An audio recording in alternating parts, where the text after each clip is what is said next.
Welcome to அம்மா சமையல் ஆரோக்கியம். நான் உங்கள் விஜயா. இப்போ நீங்கள் பார்க்குறது வந்து அவல் கேசரி.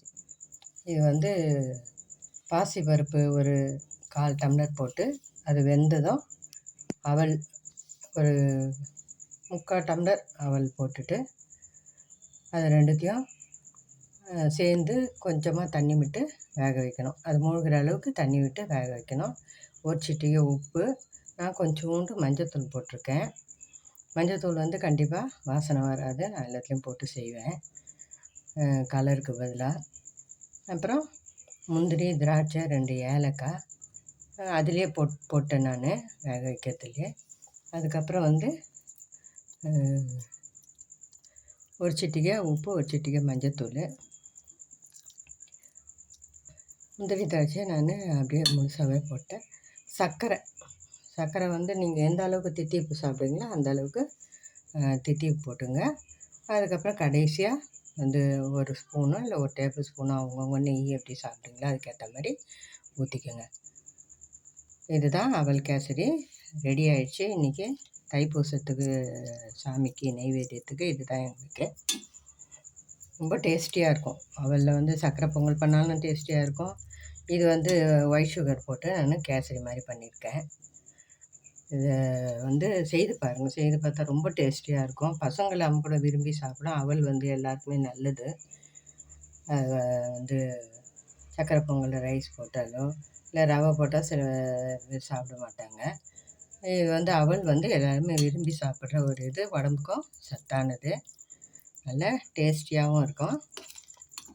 இதுதான் இன்றைக்கி தைப்பூசத்துக்கு முருகருக்கு நெய்வேத்தியமாக நாங்கள் செய்திருக்கோம். இது நீங்களும் செய்து பார்த்துட்டு சுவைச்சிட்டு எப்படி இருக்குதுன்ட்டுன்னு சொல்லுங்கள். இந்த வீடியோ உங்களுக்கு பிடிச்சிருக்கோன்னு நம்புகிறேன். ஈஸியான ஒரு இது ரெசிபியை சீக்கிரம் செஞ்சிடலாம். இது செஞ்சு பார்த்துட்டு எப்படி இருக்குதுன்னு சொல்லுங்கள். இந்த வீடியோ பிடிச்சிருக்கோன்னு நம்புகிறேன். பிடிச்சிருந்தா லைக் பண்ணுங்கள், ஷேர் பண்ணுங்கள். எங்கள் சேனலை சப்ஸ்கிரைப் பண்ணி வச்சுக்கோங்க. இந்த மாதிரி ஈஸியான ரெசிபிஸ்க்கு. தேங்க்ஸ் ஃபார் வாட்சிங்.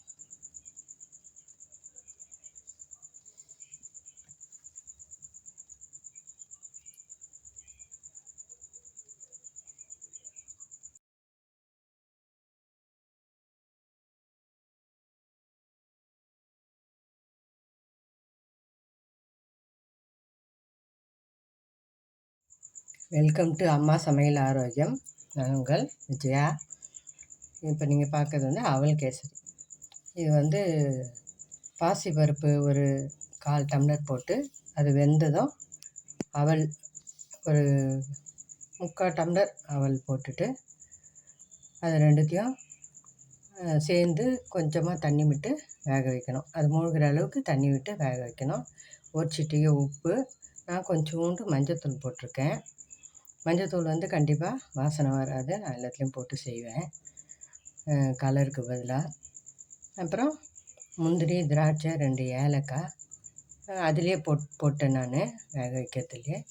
அதுக்கப்புறம் வந்து ஒரு சிட்டிகை உப்பு, ஒரு சிட்டிகை மஞ்சத்தூள். முந்திரி திராட்சை நான் அப்படியே முழுசாகவே போட்டேன். சர்க்கரை வந்து நீங்கள் எந்த அளவுக்கு தித்திப்பு சாப்பிடுவீங்களோ அந்த அளவுக்கு தித்திப்பு போட்டுங்க. அதுக்கப்புறம் கடைசியாக வந்து ஒரு ஸ்பூனோ இல்லை ஒரு டேபிள் ஸ்பூனோ அவங்கவுங்க நெய் எப்படி சாப்பிடுங்களோ அதுக்கேற்ற மாதிரி ஊற்றிக்கோங்க. இதுதான் அவல் கேசரி ரெடி ஆயிடுச்சு. இன்றைக்கி தைப்பூசத்துக்கு சாமிக்கு நெய்வேத்தியத்துக்கு இதுதான் எங்களுக்கு ரொம்ப டேஸ்டியாக இருக்கும். அவலில் வந்து சர்க்கரை பொங்கல் பண்ணாலும் டேஸ்டியாக இருக்கும். இது வந்து ஒயிட் சுகர் போட்டு நான் கேசரி மாதிரி பண்ணியிருக்கேன். இதை வந்து செய்து பாருங்கள். செய்து பார்த்தா ரொம்ப டேஸ்டியாக இருக்கும். பசங்களை அவங்க கூட விரும்பி சாப்பிடும். அவல் வந்து எல்லாருக்குமே நல்லது. அதை வந்து சர்க்கரை பொங்கலில் ரைஸ் போட்டாலோ இல்லை ரவை போட்டால் சில பேர் சாப்பிட மாட்டாங்க. இது வந்து அவல் வந்து எல்லாருமே விரும்பி சாப்பிட்ற ஒரு இது, உடம்புக்கும் சத்தானது, நல்ல டேஸ்டியாகவும் இருக்கும்.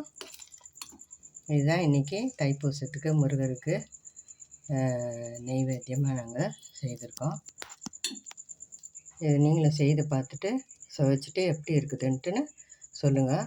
இந்த வீடியோ உங்களுக்கு பிடிச்சிருக்கோன்னு நம்புகிறேன். ஈஸியான ஒரு இது ரெசிபியை சீக்கிரம் செஞ்சிடலாம். இது செஞ்சு பார்த்துட்டு எப்படி இருக்குதுன்னு சொல்லுங்கள். இந்த வீடியோ பிடிச்சிருக்கோன்னு நம்புகிறேன். பிடிச்சிருந்தா லைக் பண்ணுங்கள், ஷேர் பண்ணுங்கள். எங்கள் சேனலை சப்ஸ்கிரைப் பண்ணி வச்சுக்கோங்க இந்த மாதிரி ஈஸியான ரெசிபீஸ்க்கு. தேங்க்ஸ் ஃபார் வாட்சிங்.